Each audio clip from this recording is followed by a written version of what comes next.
which means you're never too far from WNYC. Live stream your favorite shows anytime. Just go to your browser and type in WNYC.org. It's WNYC in New York. Taking a look now at your weather today. 67 and mostly cloudy out there right now. Mostly sunny today and a high of 80. Might have a slight breeze or two out there. Then a slim chance of showers overnight will reach into the mid-60s, so we do cool off. And then tomorrow, chance of showers, possibly an afternoon thunderstorm we might hear. And then a high near 77. Again, 67 and mostly cloudy at 8:50.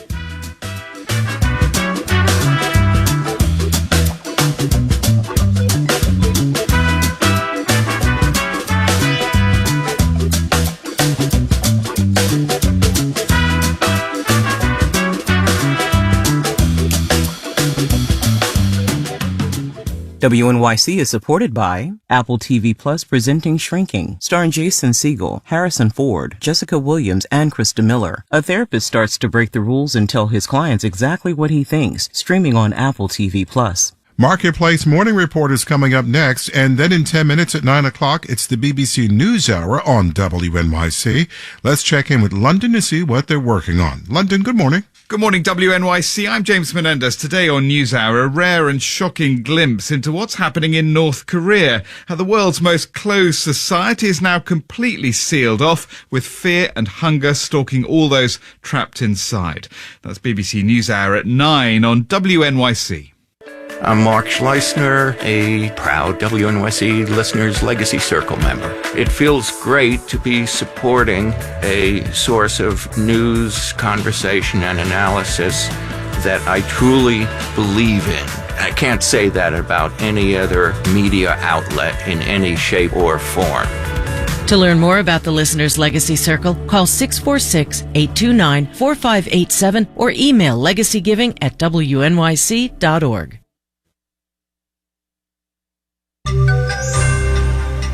Dare we start talking about a time when interest rates stop rising and are allowed to actually fall? Marketplace Morning Report is supported by Amazon Business, helping provide a smarter, easier way to get the supplies businesses need to thrive. Amazon Business, your partner for smart business buying. And by UiPath, providing organizations the UiPath AI-powered business automation platform. More at uipath.com/marketplace. UiPath, the foundation of innovation. I'm David Brancaccio in New York. The guardians of interest rates held things steady yesterday. That decision comes with a state-of-the-art assessment of the U.S. economy. And Marketplace Washington correspondent Nancy Marshall-Genzer was there as Federal Reserve Chair Jerome Powell went through the information at hand about jobs, growth, inflation, and, of course, the cost of borrowing. Nancy? Well, David, the Federal Open Market Committee, the FOMC, is, of course, the panel that made the decision on rates yesterday.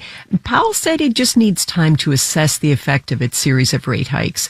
And he emphasized the Fed has already raised interest rates by 5 percentage points, but inflation is still too high. Of course, the Fed hikes rates to cool the economy by making it more expensive to borrow and spend. Now, this gang meets again next month. Chair Powell leave any hints? He said July will be a live meeting. That is, a decision on interest rates will be made at that 2-day meeting. It's not predetermined. The Fed did get out its crystal ball yesterday, though. It makes economic projections every 3 months, and it is projecting that interest rates will hit 5.6% by the end of this year. That implies 2 more rate hikes in 2023. Would it be overreaching to wonder if Powell spoke of actually cutting interest rates? Yes, it would. Powell pretty much ruled that out for this year. He said, just look at these economic projections from the members of the FOMC. Not a single person on the committee wrote down a rate cut this year, nor do I think it is at all likely to be appropriate if you think about it. Inflation has not really moved down. It has not so far reacted much to our existing rate hikes, and so we're going to have to keep at it. David, the Fed is predicting a possible rate cut next year, though. Thank you. And the European Central Bank just announced it is raising interest rates by 0.25 point. The rate is now the highest in Europe for 22 years. The world's first set of comprehensive regulations governing artificial intelligence is taking shape across the Atlantic. EU tech rules often help shape U.S. regulation. Marketplace's Nova Safo has more. The rules European Union lawmakers adopted address a host of artificial intelligence use cases, including chatbots. They require tech companies to document any copyrighted material used to train chatbots and to disclose chatbot-created content. AI systems used by major social media platforms, those targeted to children and used for hiring, will all face transparency requirements and will have to reduce the risk of bias in algorithms. AI use for facial recognition and biometric identification in public places would be banned. There's also a ban on AI-based predictive tools and emotion recognition systems used for policing and other applications. The approval from EU lawmakers is subject to ratification from the bloc's 27 member states. Final approval could come as soon as the end of the year. I'm Nova Safo for Marketplace. Markets, S&P futures are down 0.5%. NASDAQ futures are down 0.7%. And a tentative contract deal has been reached with union dock workers and the port operators at 29 ports from San Diego to Seattle. Details are still under wraps.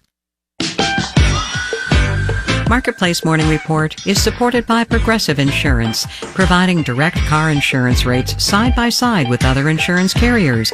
Customers can see rates and find an option that works for their needs. Now that's Progressive. Learn more at progressive.com. And by Odoo, a full suite of integrated business management software dedicated to helping businesses of all sizes with billing, accounting, CRM, and e-commerce. Odoo.com. And by Total Wine and More, where you can find a new favorite Chardonnay, sparkling wine, or tequila. Spirits not sold in Virginia and North Carolina. Drink responsibly. Be 21. A key selling point of community college is the ability to transfer to a 4-year college and save money. Yet, the Government Accountability Office finds that 43% of all community college credits don't end up transferring. Now, students are getting more vocal about getting credit where it's due. Here's GBH reporter Kirk Carapezza.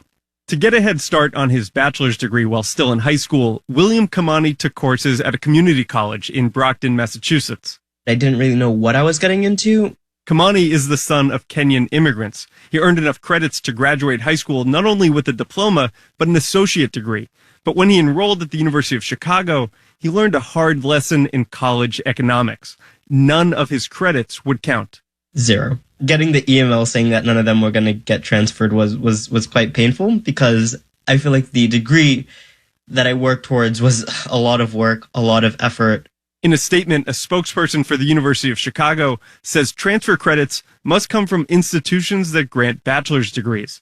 Nearly all community college students hope to transfer their credits and earn a bachelor's degree, but historically very few of them realize that goal. Only 1 in 6 ever succeed.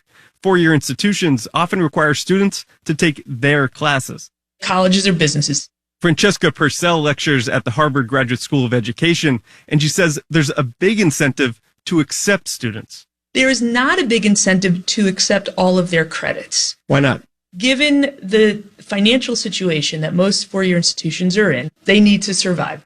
And that comes at the expense of low-income students like Simba Gandari. He had to fight to transfer his credits from a technical school in South Carolina to a 4-year college in Wisconsin. It started to feel as if I was just another body and another way to make tuition. Harvard's Francesca Purcell sees fixing the credit pipeline as a diversity opportunity. If we could solve student transfer from community colleges would serve the highest numbers of students from low-income families, from students of color, it would truly be transformative. Some 4-year institutions that don't accept community college credits do recognize advanced placement credits, and research shows Black and Indigenous students have unequal access to AP coursework.